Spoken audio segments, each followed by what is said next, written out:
Welcome to the Money Business Podcast. I'm your host, Neil Regino. Today I have Victor Agurto in our podcast studio. Victor is, 2025, he is our highest producer in the office. So really thankful that you came in here. Appreciate it. So I want to start off with... Thank you for having me. Definitely. So I want to start off with just how you got in the industry, a little bit about your background, what made you choose a career path in financial services, and we'll start there. Yeah, so, I didn't have a plan for this. It wasn't like I woke up one day and I said I want to do this. It was more of I was on my entrepreneurial journey. I had a business that I was I had a vision to actually, hire people for it. I was doing renting apartments for different homeowners. So when I was doing that, I saw the quick success I had because people, they took a liking to me. So I said, well, what if I could just bring in people and teach them what I do, and then I can just have a team out there, talking to different homeowners. So while I went to recruit for my own business, someone ended up recruiting me for the insurance business. So, I went to one of those events, and this lady was like, you're a sharp guy. Why don't you, you can make a couple $1,000s part-time. And I'm like, oh, really? I was like, well, teach me how to do that. I was like, what do you mean? So she told me, why don't you come in for an interview? So I ended up going, and me being curious, I found out that, it was true. Like I saw, a lot of people making money. At first, it seemed pretty unreal. But, once I tested it out for myself, I said, what do I have to lose? And, I stuck through the training process, stuck through the licensing. I made a couple $1,000s on just one sale. And that, to me, had me stuck for life, What company was that? That was American Income Life. Okay. That's where I first had my start. And then I went from there. I stuck there for 2 years, had a very good success within that 2-year time frame, and then I went to the financial side of New York Life. And that I started to learn more about, instead of just volume sales and hoping to get a big one, it was more like, okay, we're gonna actually focus on the big sales and let volume come along with it, right? So it's more on quality. We've done a good job of it. Yep. So when you left New York Life and then came over to this side, what were you looking for? What actually made you think, hey, I need to make a change, and what ultimately led you to here? Well, at New York Life, it was, I had the entrepreneurial spirit, and they're more on a corporate level type of, they ran it was a lot of politics, a lot of corporate level thinking involved. So to me, it was just kind of like, I saw that I could grow, but it was, I knew I couldn't ultimately grow with them because it was more captive-like mentality. So, I'm an out-of-the-box thinker, right? So the reason why I had such fast success with American Income Life, because I always thought outside the box. And I had my agents doing the same thing. I taught them how to have that entrepreneurial spirit. And, when one person has it and they're pretty good at it, everything else can pretty much catch on fire like that, So in New York Life, they had a lot of rules, regulations. You can't do this, you can't do that. So it shut down. It tried to keep my entrepreneurial spirit, more. It kept it down, So Just to be clear for the listener, it was their own rules and regulations, not the industry regulations. I just want to be clear, we're not doing anything. No. So they have a lot of with the marketing stuff, you have to always bring stuff to them. And so it was just a lot of just too much capping, So it was like I had a ceiling. So I knew it was my time to leave. And then I ended up here at National Life Group. While I looked for it, so I found it. Yeah. And to be clear, I mean, New York Life's a great company for the right person, I Yeah. think, and it depends on the agency that you're in. But I don't know. Well, let me just ask you: were you doing more over there than you've done in the last year, or was it about the same, or did you have exponential growth when you came here? So I transitioned. So I did have like a broker company towards the last few years of New York Life that I was brokering out. Their name is FFL, Yep. Family First Life. Yep. So yeah, I was already having like $30,000 months for maybe 4, 5, 6 months in Yep. a row. But yeah, at New York Life, I was more, about like maybe 15, 20,000 a Yep. month. But then once I went into the FFL side of things, I started to expand the way I thought because I saw other agents also Yep. producing at a very high level. So I said, if they can, why can't I? That was always, if someone else can show you they can do it, they're just, as human as I am. I mean, I just Yep. have to learn their strategy, right? So to me, it was, it was a good learning experience. I think the whole thing was just, you know, um, it was just progress, right? It was Yeah. progress, and it led me to where I'm at now. So we lucked out. You were searching for an agency that fell under National Life. So Yeah, well, I actually knew Michael Goodman because yeah. he was Yeah. also with me at New York Life. So, we kept in contact, Yep. and we spoke from time to time, and so he led me into this direction because he came on board before me here, That's great. right? So let me ask you then, as far as do you target a certain demographic first? Is that something that you're specifically looking at, or how do you actually get in front of as many people as you're getting in front of? Yeah, so you know, it was a journey of I started with the English leads back at FFL, and I had good success with those. Um, the it seemed like the market was getting a little saturated Mm-hmm. because the lead started having a little bit less effect towards Yeah. the end, and I had to pivot, right? So it's always like the thing with entrepreneurial type of work, um, you're living off commission every day, so you Yeah. have to find the best way, and sometimes what worked yesterday won't work today. Yeah. So it was constantly about pivoting, and where there's a will there's a way, and we found one, right? So I started to ask around people. I started to call the top producers randomly, and I forced them to have conversations with Yeah. me. No, that's the way to do it. So Yeah. so when you're ready to find the answers, you're gonna find them, and that's where I was just at, mentally ready, hungry. So a few things didn't work until we finally found the right thing, Yeah. and it popped again. So Yeah. I don't want you to give away the secret sauce yeah, here, but yeah. but you're doing a great job, so can't complain about that. What when you're actually let's talk about the actual product. When you're selling insurance, what's the lead? How are you actually selling? Is it more about they're already looking for it, or is there something where you're like, hey, here's how to protect your family? Like, what's the actual generally? Yeah, so when I was doing the FFL style appointments with those leads, I was doing mortgage protection, and even Yep. at New York Life, my beginning career years was final expense mainly. Mm-hmm. Then I moved to mortgage protection, and I was like, wow, okay, that was an increase in Yep. selling bigger annual premiums. The next thing, once I learned the financial side, it was like all the pieces were falling into place because now I could position the IUL more with the concept of retirement, Yeah. right? So it wasn't.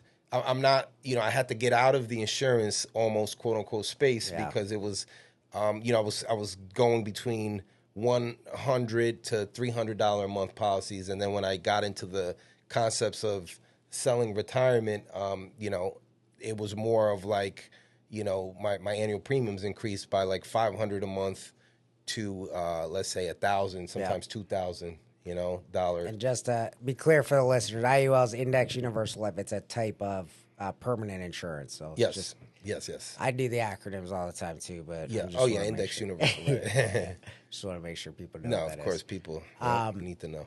So let's talk about where you're headed now. Obviously, you came with us to our firm last year, had a great year. You've got a really big vision. What's next for you this year? Yeah, so always challenging, right? Always challenging myself, pushing myself, bigger vision, bigger goals. The next thing that I'm willing to take on is building an agency. Yeah. So the goals are going to be, a couple thousand people. It may seem far away, but I think we can get that in a couple of, maybe 2-3 years, So You guys heard him say two, that. three That's years. it's Yeah. on. It's Yeah. recorded. Yeah. No, definitely. I, I'll hold you to it. No. oh, hey. So at the end, it's like, that's the goal, Yeah. right?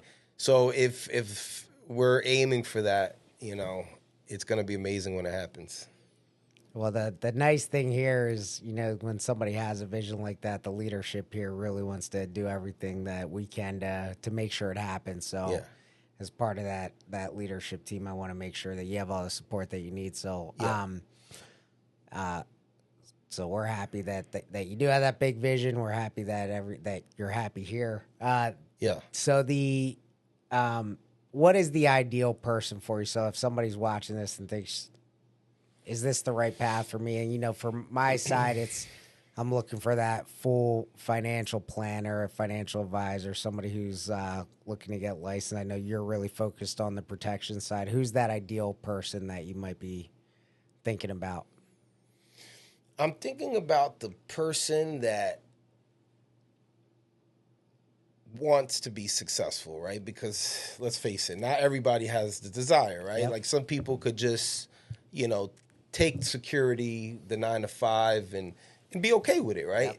But then there's another type of person like myself and like you and anyone who has had success that looks within and says, I want to do more for X, Y, and Z, right? Whatever that is, right? So to me, it was my family, my mom, my dad, right? It was, they took a leap of faith. They brought me here, right? From a different country, Peru, in South America.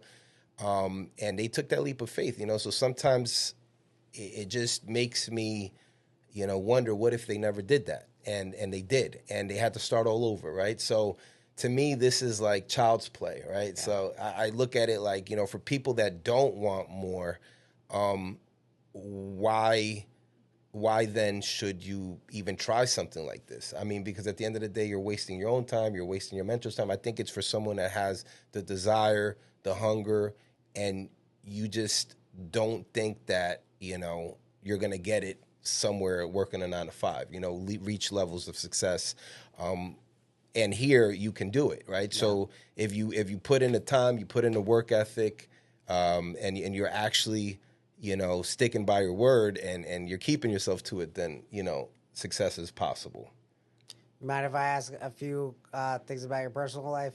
Yeah, sure. So you mentioned your parents and coming over as immigrants, which, I'm second generation and first generation on both sides. And I learned a lot about it. Do you think that they had a lot of influence on who you are as far as what made you who you are today? Yeah, absolutely. It had a lot because, like I was telling Dave, my dad, he was a very tough alpha male character, and I learned, but I can't even, like I still, even at 70, this guy impresses me still, how he keeps up with himself. And, I look up to him, but I also see where he could have done better, and it was, a lot of it wasn't his fault, right? Because he just came, it was the opportunity that was presented to him, and he had to start all over learning a new language. So I sometimes put myself in their shoes. What if I was to go somewhere else and have to start over? Like, I was like, that's a different level of mental toughness, I think about it all the time.